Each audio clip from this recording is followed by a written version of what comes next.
Hello everyone and welcome back to another tutorial from Gameplay Classic.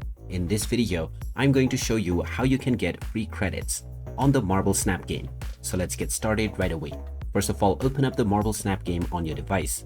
And once you are taken into the homepage, if you wish to collect free credits, just tap on your current amount of credits at the top section.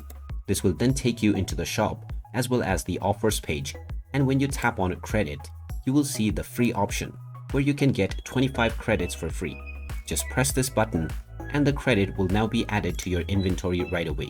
You can wait another 5.5 hours to claim another 25 credits, or you can also spend your gold bars to buy more credits. And by these two methods, you can have enough credits to be able to upgrade your cards within your collection. And there you have it. That is how easy it is to add credits on the Marble Snap game. If you find this video helpful, don't forget to hit that like button and subscribe to our channel for more useful tips and tutorials. Thanks for watching, and I'll see you again in the next one.